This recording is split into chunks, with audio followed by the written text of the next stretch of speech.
Baik, sebelum pembelajaran dimulai, ada baiknya kita berdoa dahulu. Mari kita tundukkan kepala sejenak. Nah, ketua kelas tolong pimpin doa. Teman-teman semua, untuk mengawali pembelajaran kita pada hari ini, berdoa dimulai. Bismillahirrahmanirrahim. Alhamdulillahirabbil alamin. Ar-Rahmanir-Rahim. Maliki yaumiddin. Iyyaka na'budu wa iyyaka nasta'in. Ihdinas siratal mustaqim. Siratal ladzina an'amta 'alaihim ghairil maghdubi 'alaihim waladdallin. Amin. Bismillahirrahmanirrahim. Raditu billahi rabban wa bil islami dinan wa bi Muhammadin rasulan. Rabbi zidni ilman warzuqni fahman. Amin. Baik, sebelumnya kita absensi dulu ya. Ratu, hadir. Aida, hadir. Farid, Hadi, Hadir, Bu. Indah, hadir Bu. Putra, Hadir, Bu. Muzakir. Hadir. Siapa yang tak hadir? Anissa, Bu. Kenapa Anissa? Sakit beliau. Ada lagi? Berani, Bu. Jadi Nanti, Ya. kenapa? Tipes. Ada lagi? Nanti, kenapa? sakit lambung. Sakit lambung. Oke, semuanya sakit ya? Musim sakit. Kalian harus jaga kesehatan ya. Ya, Bu. Soalnya kita udah mau UAS. Oke, baik. Terima kasih. Sebelum membahas materi baru yaitu tentang teks pidato persuasif. Nah, ini mau tanya, ingat sama pembelajaran kita sebelumnya nggak tentang kalimat fakta dan kalimat opini? Ada yang ingat? Ingat. Oke, siapa yang tahu perbedaan kalimat fakta dan kalimat opini? Oke, Dinda. Jadi kalimat fakta adalah pernyataan yang berisi informasi yang benar-benar terjadi, terbukti kebenarannya dan dapat diverifikasi menggunakan data, statistik atau bukti objektif. Sebaliknya, kalimat opini adalah pernyataan yang mengandung gagasan, pendapat, pandangan, perasaan atau penilaian subjektif seseorang atau sekelompok orang terhadap suatu hal. Opini tidak dapat dibuktikan kebenarannya secara langsung dan seringkali dipengaruhi oleh perasaan, sudut pandang dan interpretasi pribadi. Oke, terima kasih Dinda, penjelasan yang sangat luar biasa. Nah, selanjutnya ini juga berhubungan dengan teks argumentasi. Ada yang ingat pengertian teks argumentasi? Saya, Bu. Oke, Farid. Teks argumentasi adalah jenis tulisan yang bertujuan untuk meyakinkan pembaca mengenai kebenaran suatu ide, pandangan, atau pendapat tertentu yang diyakini oleh penulis. Oke, baik. Jadi, hubungan dari kedua materi tersebut adalah hubungan fakta dan opini dengan teks argumentasi menjadi digunakan dalam pidato persuasif untuk mencapai tujuannya, yaitu mengajak, membujuk, dan meyakinkan audiens. Nah, sekarang kita akan membahas tentang teks pidato persuasif. Nah, tujuan pembelajarannya yaitu yang pertama, peserta didik mampu menganalisis atau menentukan struktur teks pidato persuasif, yaitu pembukaan, isi, penutup, dan menganalisis kebahasannya, yaitu menemukan kalimat ajakan dan kata-kata yang menyentuh emosi. Nah, yang kedua itu dimensi profil pelajar Pancasila yang dikembangkan, bernalar kritis melalui kegiatan menganalisis struktur, isi, dan kaidah kebahasan teks pidato persuasif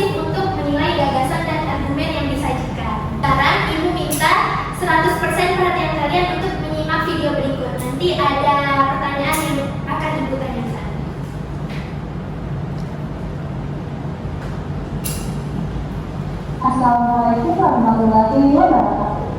Pada kesempatan yang baik ini, marilah kita panjatkan puji dan syukur kehadirat Allah Subhanahu wa Ta'ala atas nikmat dan hidayahnya, sehingga kita semua senantiasa dalam keadaan sehat dan bahagia. Amin.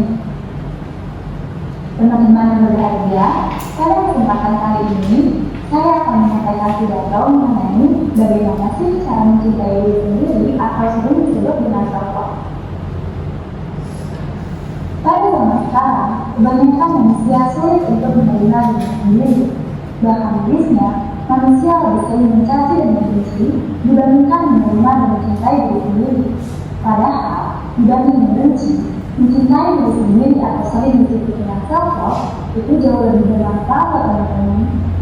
Tapi sebelumnya, teman-teman tahu nggak self-love itu apa? Self-love adalah menghargai diri atau mencintai diri sendiri. Hal ini disebut baik untuk kesehatan mental karena dapat membuat seseorang berpikir jauh lebih positif. Lalu, kenapa sih kita harus self-love? Alasannya tentunya agar kita lebih bahagia, dan bahagia adalah kunci menjalani kehidupan. Self-love memiliki banyak sekali manfaat teman-teman. Di antaranya, bisa tampil percaya diri, meningkatkan kualitas diri, menghargai kekurangan diri, menerima diri sepenuhnya, dan selalu bersyukur. Ternyata, self-love memiliki 4 aspek yang harus diketahui. Yang pertama adalah self-awareness, adalah kesadaran diri seseorang terhadap proses berpikirnya.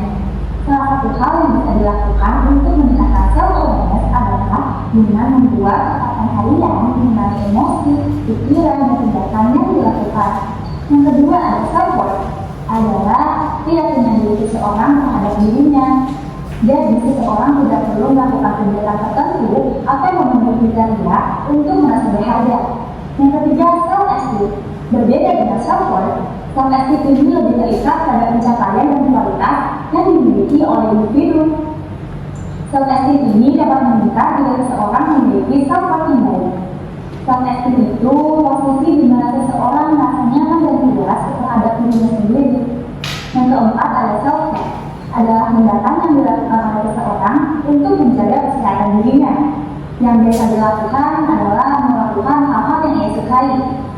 Nah, salah satu contoh self-love yang sering dilakukan oleh banyak orang adalah me-time atau menghabiskan waktu bersama diri sendiri.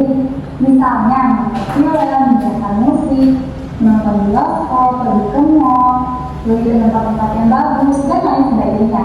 Nah, tapi selain me-time, ternyata contoh self-love itu banyak teman-teman. Misalnya, self-reward, selalu mengawali hari dengan berpikir positif, membuat perencanaan diri, mengenali kebutuhan diri, dan selalu bersyukur. Di antara yang telah disebutkan tadi, teman-teman sudah melakukannya belum? Kalau begitu, ini dia tips untuk self-love. Yang pertama, kenali diri sendiri. Yang kedua, jangan bandingkan diri dengan orang lain. Yang ketiga, jangan khawatir terhadap pendapat orang lain.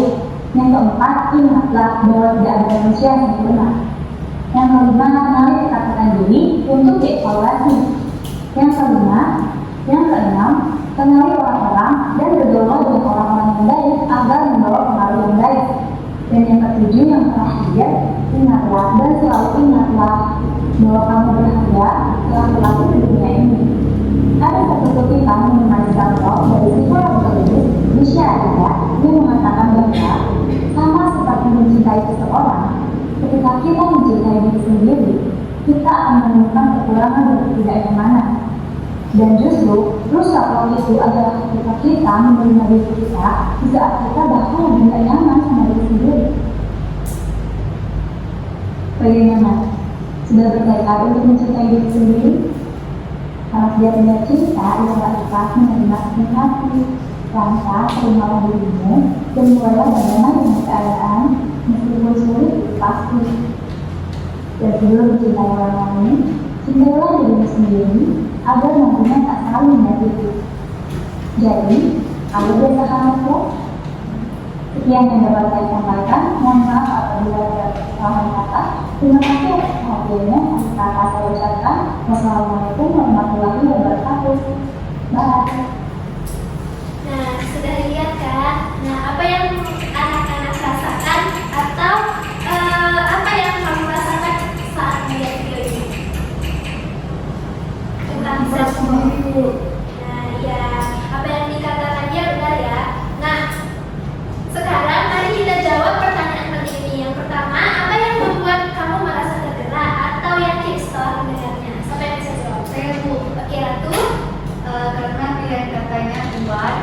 menyentuh data dan informasinya itu pas.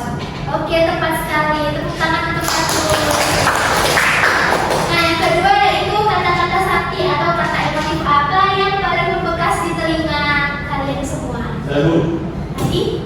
Yang pertama keadilan, kelanjuran, berani, luar biasa. Oke, tepat sekali. Apa itu pidato persuasif? Pidato yang berisi ajakan kepada masyarakat untuk melakukan sesuatu, sifatnya mengimbau dan mengajak. Nah, pidato persuasif adalah pidato yang berisikan ajakan kepada orang lain untuk melakukan sesuatu. Tujuannya bukan sekedar memberitahu, tapi yang pertama membentuk tanggapan, yaitu membuat audiens setuju. Yang kedua menguatkan keyakinan, yaitu mempertebal iman audiens. Dan yang paling utama mengubah perilaku dari tidak mau menjadi mau. 3 cara mempengaruhi pendengar atau biasa disebut dengan metode persuasi. Untuk meyakinkan orang lain, kita harus menggunakan 3 pendekatan ini. Ingat aja dengan sebutan etika atau etos, menyentuh kesantunan dan moral. Contohnya, sebagai generasi muda yang bermartabat, kita wajib menjaga sopan santun. Yang kedua, emosi atau patos, yaitu menyentuh perasaan, saya sedih, marah, semangat, dan haru. Contoh, bayangkan jika bencana banjir ini menimpa keluarga kita sendiri. Nah, yang ketiga yaitu logos atau logika, masuk akal dan dibuktikan dengan data atau fakta. Contohnya, data menunjukkan 60% sampah di laut adalah plastik, maka kita harus mengurainya. Nah, struktur teks pidato persuasi yang pertama ada pembukaan, yaitu berupa salam, sapaan, ucapan syukur, dan pengantar isu. Yang kedua isi, yang berupa rangkaian argumen atau pendapat. Yang kedua fakta atau data pendukung, dan selanjutnya ajakan utama. Nah, yang ketiga itu penutup, yang berupa simpulan, harapan, salam, penutup. Nah, supaya lebih jelasnya, Ibu akan menyetel penjelasan struktur teks pidato lebih lanjut. Struktur teks pidato terdiri dari 1. Pembuka, 2. Isi, 3. Penutup. Pembuka pidato terdiri dari 1. Salam pembuka, yaitu salam untuk memulai pidato. 2. Sapaan, bagian untuk menyapa pendengar atau audien yang hadir. Biasanya dimulai dari orang yang mempunyai status sosial yang tinggi. 3. Ucapan syukur kepada Tuhan, yaitu ucapan syukur kepada Tuhan harus disampaikan sebagai bentuk rasa syukur dan doa supaya pidato yang disampaikan membawa manfaat. 4. Ucapan terima kasih, yaitu tak lupa pula ucapan terima kasih yang ditujukan kepada pihak-pihak terkait yang telah membantu pelaksanaan kegiatan atau mengundang pembicara untuk pidato. 5. Tujuan pidato, yaitu berisi pembuka topik pidato. Pembuka terdiri dari 1. Salam pembuka, contohnya Assalamualaikum warahmatullahi wabarakatuh. 2. Sapaan, yang terhormat Ibu Wali kelas 9I serta teman-teman sekalian yang saya cintai. 3. Ucapan syukur, contohnya, marilah kita ucapkan puji syukur kepada Tuhan Yang Maha Esa yang telah memberikan kita kesehatan. 4. Ucapan terima kasih, terima kasih kalian sudah datang di acara ini. 5. Tujuan, maksud saya ini untuk menjelaskan tentang pentingnya disiplin. Pidato terdiri dari 1. Pernyataan posisi, 2. Tahap argumen, 3. Penguatan posisi. Kok isi 1 bisa kalian baca dan kalian pahami. Pernyataan posisi ditandai dengan teks yang berwarna merah, sedangkan tahap argumen ditandai dengan teks yang berwarna ungu. Dibaca ya. Isi bagian 2 bisa kalian baca dan kalian pahami. Tahap argumen yang ditandai dengan teks yang berwarna ungu dan Penguatan pernyataan posisi ditandai dengan teks yang berwarna hijau. Dibaca ya.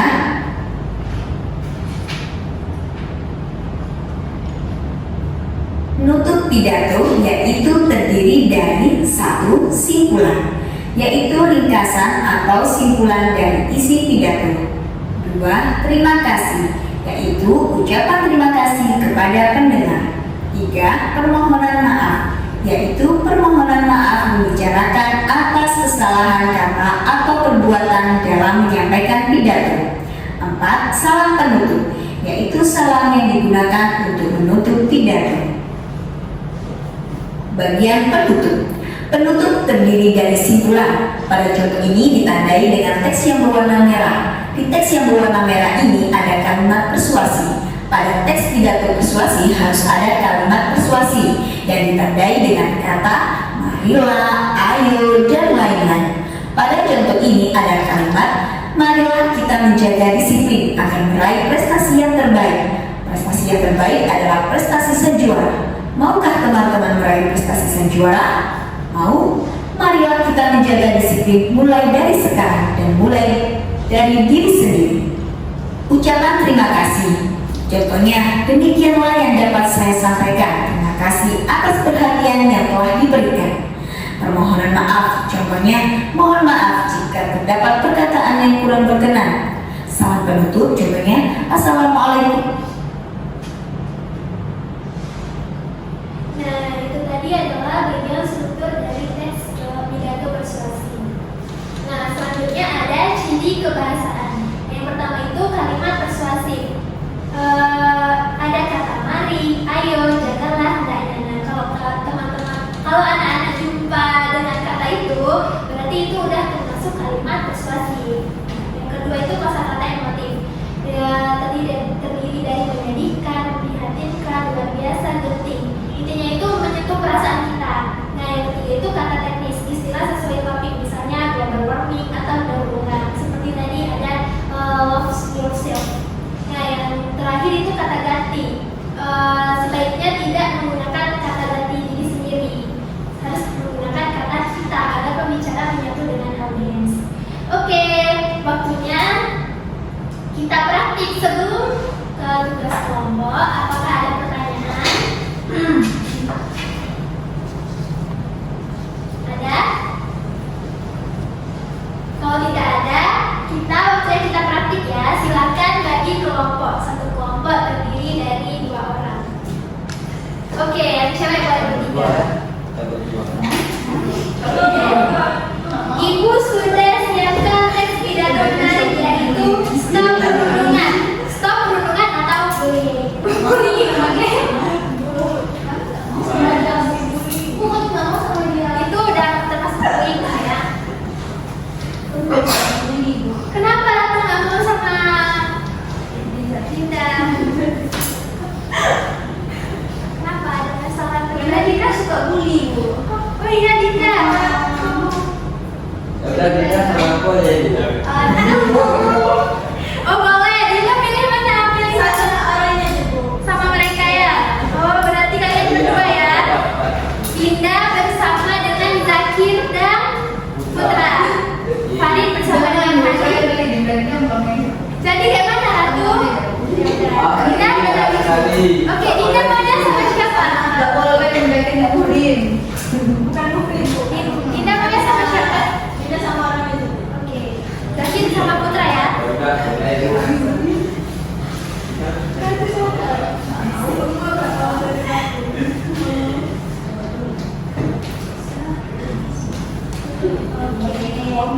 Duduknya boleh berkelompok ya.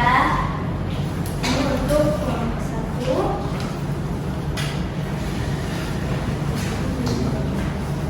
Untuk kelompok 3 dan ikut kelompok 2.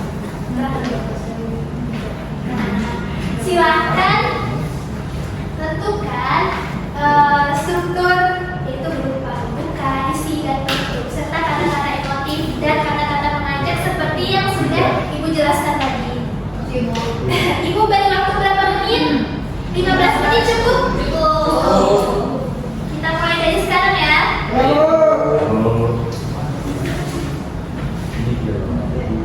Buge, bu. Iya,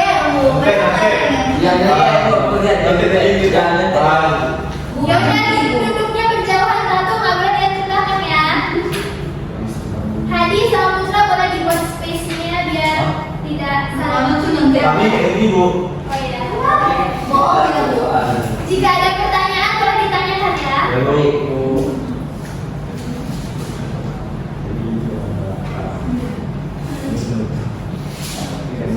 Ini sifat dari dan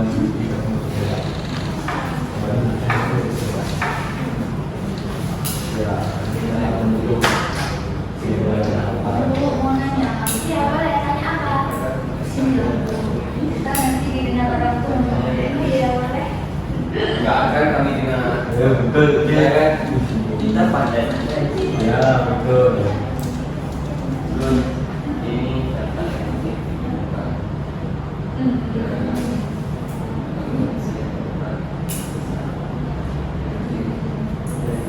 Nanti nak. Jangan dulu. Bu. Ya. Ya. Apa?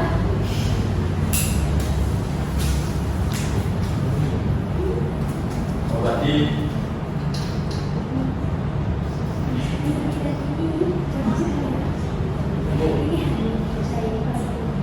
Bu, kalau ini Sebentar ya, sebentar. kamu sabar ya kawan ibu. Kami dulu kawan tuh. Jadi pusing nih kawan. Sabar nanti. Apa sih tak sih kita Oh iya ini Ya, kelompok 3 sudah bagus ya, udah Ya. bisa menentukan strukturnya. Lalu jangan lihat Bisa bisa langsung kami terus bu. Ah, Kami terus sekarang. tunggu, masih ada waktu. Kita tunggu teman-teman. Coba di. Kata-kata emotifnya udah ada. Kami. Kata-kata emotif udah ada. Sudah bu. Iya.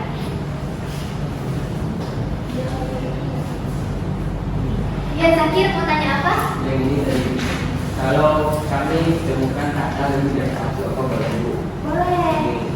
Iya, kata-kata emotif itu dia berupa emosi. Jadi kalau lebih dari satu boleh. Seperti contoh tadi kan ada banyak. Baik bu, terima kasih. Yang lain apakah sudah jelas? Sudah, bu. Kayaknya kami yang paling benar bu. Yeay. Kami itu pas memang ada GPT, bu. Kayaknya. Kita ya orang ini. Iya kan kalau orang ini ya. Ya. Kamu mampu lagi tapi Bu, tengok bu. Aku sudah merencanakan kejahatan. bercanda. Kenapa tuh? Diam-diam semua. Ah Zakir. Kami masih di bawah menunggu. Udah diam-diam ya. Anak baik harus diam. Baik.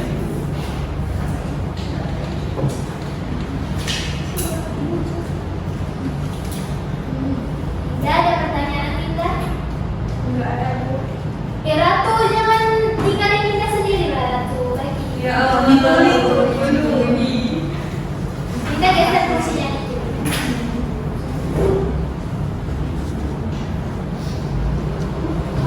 Bu, Anda siap bu? Oke, kita tunggu kelompok yang belum siap ya. Masih ada waktunya 7 menit lagi. Baik bu. Ya.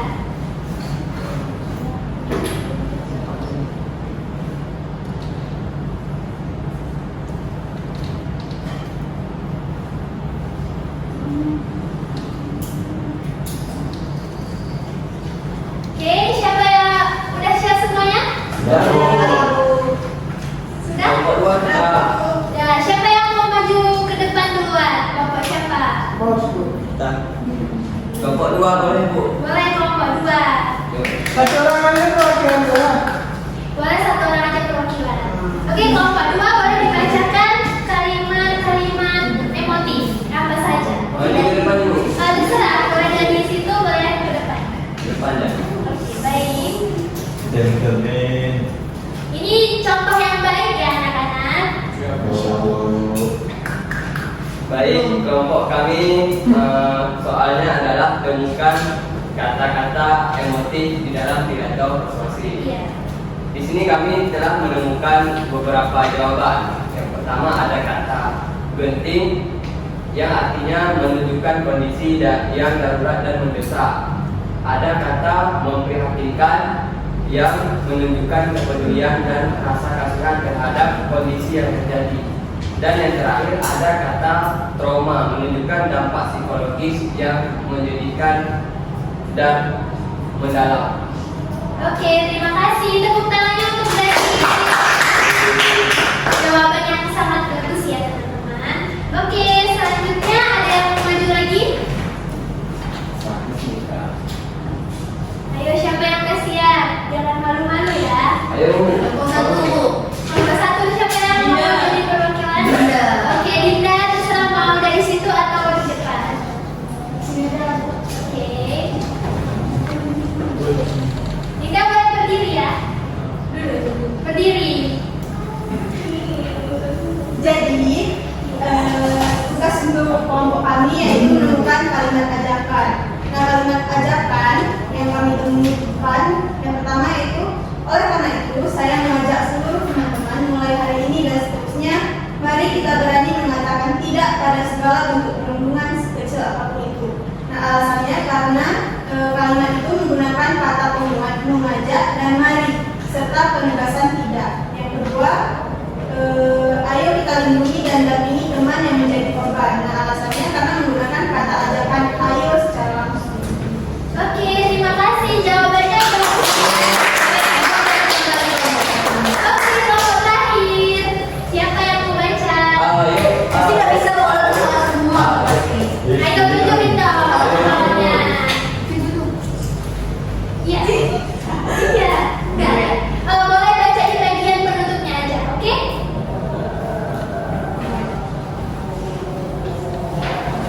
Kalau pembuka dan penutup boleh. Pembuka penutup, Bu? Boleh. Oh, oke. Assalamualaikum warahmatullahi wabarakatuh. Waalaikumsalam warahmatullahi wabarakatuh. Perkenalkan kawan-kawan, kami dari kelompok 3 ingin mempresentasikan hasil kerja kelompok kami berdua. Langsung saja baiknya. Assalamualaikum warahmatullahi wabarakatuh. Selamat pagi, siang, sore. Salam sejahtera bagi kita semua. Dan terhormat Bapak atau Ibu Guru serta teman-teman yang saya sayangi. Marilah kita merayakan budi syukur hari ini. Saya berdiri di hadapan kalian untuk membahas isu yang sering kita lihat namun jarang kita bicarakan. Perundungan atau bullying. Isu ini adalah masalah genting yang menuntut perhatian serius dari kita semua. Perundungan bukan hanya tentang fisik, tapi tentang menghancurkan mental seseorang, dan itu adalah hal yang diperhatikan. Baik, saya lanjutkan bagian tertutup. Perundungan adalah musuh bersama. Kita adalah generasi yang dididik untuk bernalar kritis dan beretika. Saya yakin dengan kekuatan dan kepedulian bersama, kita bisa menciptakan lingkungan sekolah yang bebas dari ketakutan. Terima kasih atas waktu dan kesediaan kalian untuk merenungkan hal luar biasa ini. Mari kita jaga semangat kebersamaan. Assalamualaikum warahmatullahi wabarakatuh. Luar biasa ya anak-anak, semua kelompok itu hampir perfect. Masya Oke. Allah. Yeay, kali Nah. status nih. Jadi di sini tidak ada yang paling bagus dan tidak ada yang paling jelek. Semuanya bisa menjawab. Oke? Oke, Bu. Nah, untuk penyempurnaan tugas tersebut dari kata-kata emotif yang Zakir atau kelompok 2 jawab itu sudah sempurna ya. Nah, itu sudah secara menyeluruh dan sangat bagus. Dapat nilai bagus. Oke, untuk kelompok 1 itu juga sudah sempurna ya jawabannya. Alhamdulillah. Dan untuk kelompok 3 Benar, bagus, Bu. Makasih, Bu. ya itu bagus. Tepuk tangan untuk kita semua. Jadi yang kelompok ini kan tinggal tadi ada struktur yang terdiri dari pembukaan, isi dan penutup. Nah kelompok 3 udah menjawab dan menentukan pembukaan serta penutup. Nah ini sempurnakan ya. Jadi bagian isinya itu di bagian tahukah kalian dampak perundungan bisa bertahan seumur hidup itu sampai kata menghancurkan. Nah yang kedua itu ada terdapat argumen di dalam bagian isinya. Dari kalimat perundungan hanya akan berhenti jika kita sebagai mayoritas berani bersuara sampai kalimat agar tetap aman. Nah jadi anak-anak sudah mengerti ya apa itu teks pidato persuasif. Oke, terima kasih. Baik, sekarang mari kita refleksikan pelajaran hari ini. Ibu mau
bihamdika astaghfirullah. La ilaha illallah